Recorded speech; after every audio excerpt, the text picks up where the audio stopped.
Sudigali Sudheer రష్మికి hand ఇచ్చాడు. నమ్మించి నమ్మక ద్రోహం చేశాడు. ఇలా చేస్తాడని ఎవరు ఊహించలేదు. పైగా సుధీర్ చేసిన ఆ పనితో అభిమానులు కూడా షాక్ అవుతున్నారు. ఇంతకీ సుధీర్ ఏం చేశాడో తెలుసా? సుడిగాలి సుధీర్ బుల్లితెర సూపర్ స్టార్. తన కామిక్ టైమింగ్ తో రేసు గుర్రంలా దూసుకుపోతున్నాడు.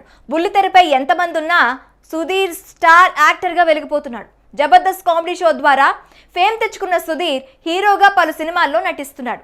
ఇక సుడిగాలి సుధీర్ పెళ్లి వార్త ఎవర్ గ్రీన్ టాపిక్ గా నిలిచింది. అయితే సుధీర్ రష్మి త్వరలో పెళ్లి చేసుకుంటారని ఆ మధ్య వార్తలు కూడా వినిపించాయి. అయితే ఆ వార్తల్లో నిజం లేదని, తాము జస్ట్ ఫ్రెండ్స్ అంటూ క్లారిటీ ఇచ్చారు. దీంతో సుధీర్ బెజవాడ అమ్మాయిని చేసుకుంటాడని అనుకున్నారు. అయితే రీసెంట్ న్యూస్ ప్రకారం సుధీర్ రష్మికి నిజంగానే హ్యాండ్ ఇచ్చాడని చర్చించుకోవడం హాట్ టాపిక్ గా మారింది. ఆలు పక్క పక్కనే ఉన్నా కలిసేందుకు 25 ఏళ్లు పట్టిందన్న త్రివిక్రమ్ డైలాగ్ ఇప్పుడు సుడిగాలికి కరెక్ట్ గా సెట్ అయింది. ఆర్ఎస్ లెటర్లు పక్క పక్కనే ఉన్నా కలవని పట్టాలుగా మిగిలే.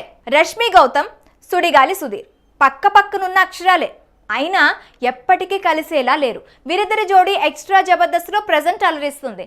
అప్పట్లో డీ ప్రోగ్రామ్ తో పలు స్పెషల్ ఈవెంట్లో కనువిందు చేశారు. ఏమైందో తెలియదు కానీ ఈ ఇద్దరి మధ్య గ్యాప్ పెరిగింది. ఇక శ్రీదేవి డ్రామా కంపెనీలో సుధీర్ పట్టుబట్టల్లో కనిపించడం హాట్ టాపిక్ గా మారింది. ఓ అమ్మాయితో కలిసి రావడంతో పాటు తెగ సిగ్గుపడిపోయాడు. అక్కడితో ఆగకుండా ఏకంగా ఆ అమ్మాయి చేతికి రింగు కూడా పెట్టేశాడు. ఆ తర్వాత ఇద్దరి మధ్య జరిగిన కెమిస్ట్రీని చూపించారు. దీంతో మనోడు నిశ్చితార్థం అయిపోయిందని, త్వరలో పెళ్లి పీటలు కూడా ఎక్కబోతున్నాడని చర్చించుకుంటున్నారు. మరికొందరు మాత్రం షోలో భాగంగానే అలా చేశారని, సుధీర్ తల్లిదండ్రులు ఎక్కడ ప్రోమోలో కనిపించలేదని అనుకుంటున్నారు. శ్రీదేవి డ్రామా కంపెనీ స్టేజీపై ఆ మధ్య రాకింగ్ రాకేష్, జోర్దార్ సుజాత కూడా ఇలానే స్టేజ్ పై రింగులు మార్చుకున్నారు. ఆ జోడి త్వరలో పెళ్లి చేసుకోనున్నట్లు వార్తలు కూడా వస్తున్నాయి.